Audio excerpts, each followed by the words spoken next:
Aloha all, and welcome back to Let's Play, okay, let's play twice. Anyway, welcome back to Let's Play Sly Cooper and the Devious Raccoonist. I'm Paper Mario Guy, and this is episode number 2, and I guess it's just a matter of repeating myself twice to convince myself that we are playing. According to my amphibio positioning system, that big blimp is where Raleigh is hiding out. You know, that blimp looks more like a machine than a hideout. You're right, Sly. That is a storm machine. It's the reason why it never stops raining around here. That explains all the wrecked ships. But why would Raleigh want bad weather at his own hideout 24/7? Beats me. But rain or shine, I'm gonna steal my family's book back. And if Raleigh gets in my way, it's on. Alright, so, something I just want to point out really quick, just because, I just want to get it out of the way. Sorry if I sound nasally in this episode, because I probably do. I wouldn't doubt it. But that's just because, I've been kind of under the weather the last couple of days, and I don't know if I mentioned this in the last episode, but I probably sound kind of nasally in that episode too. But, this is just so I can upload for Tuesday, which would be the 5th. Nice job so far, Sly. To get over the next gate, you'll need because to I'm grab going onto to this I'm hook going using to your be cane. enabled Just to, jump and hit the circle record. button. I'll be able to upload, but, you know, I won't be able to record, so. Anyway, so just press circle, and you can use this little hook cane swing thing, and that's pretty damn useful. You'll use that a lot during this game, and it's probably one of the most used, actually, mechanics of the game. Not necessarily my favorite, although it is quite fun to swing from hook to hook when there's a bunch in a row. But anyway, we have these little turning cog things, and the funny part about this is that the first time I ever played this game, the first time I ever died was actually right here at this simple section. All it is just like slightly tapping your joystick to the left or to the right, whichever you need to go. Not difficult at all, but I, for some reason, was able to die to that, and it's kind of, I mean, no one was watching me play, but that's kind of embarrassing, dying that early on. But, I believe there are some clues that we have to pick up around here. I don't know for sure. But anyway, well, here's some clues. Let's hit this thing. See, it's right here, so we definitely do need to. Has got to be somehow related to those clues and bottles you've been collecting. Exactly, Bentley. You are just a genius. It's not like I explained this or something already. Anyway, so you're not able to open the vault without collecting the rest of the clues. So what you have to do is you have to go over here, and climb on this rope. And the last, I believe, 4 bottles are on these lighthouses. So collect those, and then we can get our first little, not secret, but our first little maneuver of the game. And I'd highly recommend getting all of them, just because, I don't know, I feel like it enhances the game. But a mechanic that I actually meant to explain as I got it was, if you saw I hit 100 coins, and because I hit 100 coins, I was actually able to get that little silver horseshoe. Basically, what that silver horseshoe does is allows me to get 1 hit. So now that we have all the clues, very simple, not very well hidden. So let's enter the vault code. Led me to believe that the code for this vault is 792. 792. So not a very difficult code to find out, but as you can see, obtaining all these different pages of the Devious Raccoonist help us with our percentage. You found a page from the Devious Raccoonist. This page teaches old Drake Cooper's fast attack dive move. Press the triangle button to use it. So, as I was saying with the, how I like the little swing move with the circle, but it's not my favorite, this move actually may be one of my favorite moves in the entire series, to be honest. It's this little simple triangle, you do this little barrel roll, move forward, and it can kill some enemies and stuff like that. It's really useful, and I really enjoy using it. But anyway, there we got our first key, which also allowed us to, increase our percentage, and now we're moving on, so making swell progress. So that was basically like the intro level to Raleigh the Frog, and we'll have a lot of those, and now we're pretty much in the the hub world. This is where you'll be able to access all your levels for Sir Raleigh the Frog section. That blimp looks like the most secured location on this boat. If Raleigh's really as smart as his police files suggest, then that's where I'll find him. Wonderful idea, but your plan is flawed. Why? Because it's impossible to get near him. To access Raleigh's blimp, you would have to sneak through that high-voltage power tube. To do that without getting electrocuted, you'd have to destroy that power generator. And to do that, you need 2 more of Raleigh's treasure keys, which are heavily guarded. Interesting. So when are you gonna get to the impossible part? Fine. But I warned you. I've marked the areas you need to hit with holographic markers.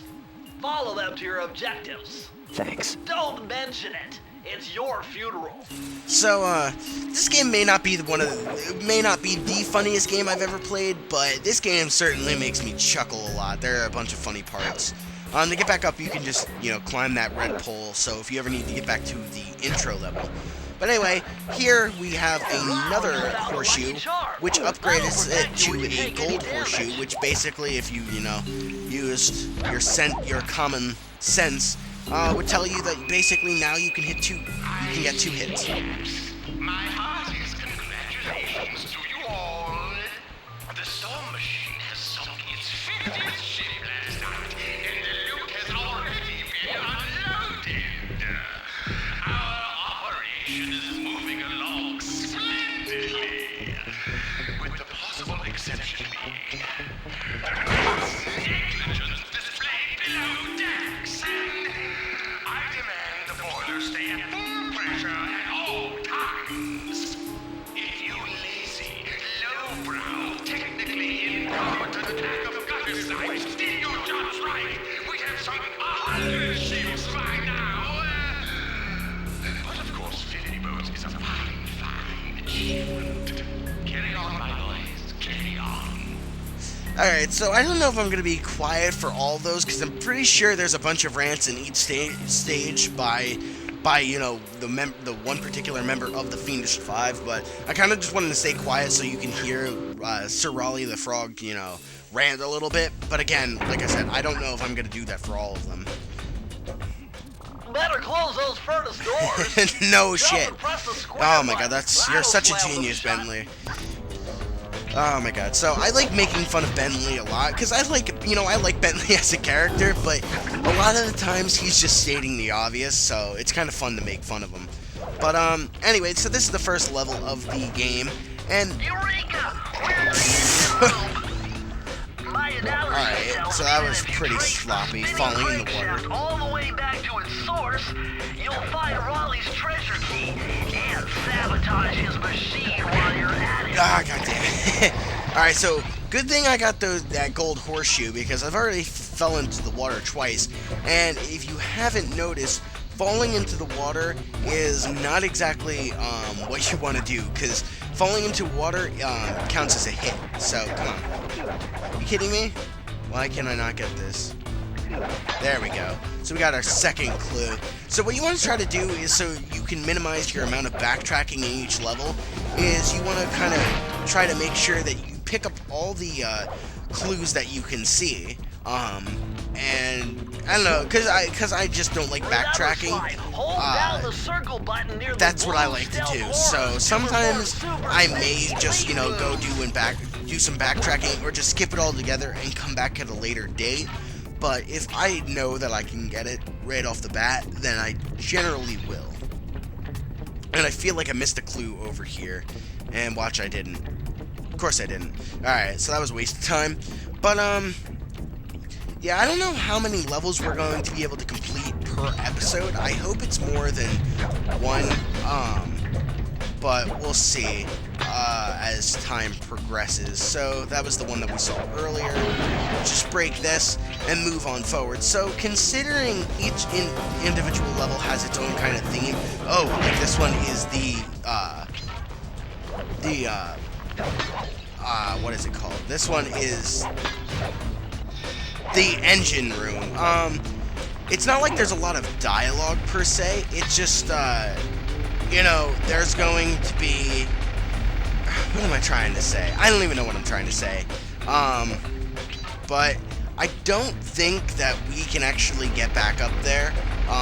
If we can, I don't see the way, so we'll actually have to come back to this level, because I unfortunately did not pick up those bottles, those clues. But it's no real worry. So this is another tricky part of the platforming in this game, is that like there's a lot of sections like this where these little blue electrified things will come down, or not. It might not necessarily be a windmill per se, but I don't know. Me, I don't really have the best depth perception in the world, so you may see me get hit by those actually somewhat frequently, just because of my depth perception. But hopefully that won't become a recurring thing. At this section, it's kind of easy, not too difficult, because it's kind of just slicing through that middle section. So as long as you don't, you know what you have to jump over, and you can pretty much tell when you're going to have to jump over it. So not too difficult. And these are pretty much Sir Raleigh the Frog's henchmen. I don't think any other people have these particular henchmen, but I could be wrong. So I don't know why I'm going for these, because I can't. But now that I accidentally hit that thing, these wires have now turned from an alert to something that will kill you, or at least damage you. And something you might want to notice is that the clues in this game, in this level, are actually 30 strong. It's not 20 like the intro level. And I'm pretty sure that's how generally majority of the levels are. They're always going to be 30, not 20. But anyway, so I know majority of this episode has been a lot more like a lot of explaining, kind of, telling you how this game kind of works. And I promise, after this particular level, that won't be a reoccurring theme, because it's not really a hard game to just get into. You can actually pick up a lot, but I just felt like, because this is the beginning of everything, that I should probably, and there's the vault for this level, but considering we missed those, I cannot get them. Another thing is that you'll see these a lot. You always want to destroy those little mini vaults, because they generally contain 2 to 3 clues. So just keep that in mind. Now, what are we doing? You can't jump up on this furnace slide. You better go back and find an alternate route. So an alternate route is what Bentley wants us to find, and alternate route is what we will find. So, sorry about that little cut right there. I lost my wits for a second. But anyway, you want to go up here and jump on this little platform, and then of course jump up here, and you'll find a bunch of these little things, like what are they called? Lifesavers. Yeah, you'll find a bunch of those lifesavers. Swing on them like you would a hook, and you can get through that little furnace place, and don't fall down. Jump across, and we have our second key. So, again, I know some of you may have played this game before, but considering I know there's a bunch of people who haven't played this game yet, I decided that I did want to address a few of the things that, this first level will introduce, and this first world will be. But like I said, I promise in the next episode, there will not be as much explaining, and there'll be more, just fluent commentary. So until next time, on Wednesday, it will be, I am Paper Mario Guy of the KoopaNinjaBros, and we will tackle our second mission, High Class Heist. See you then.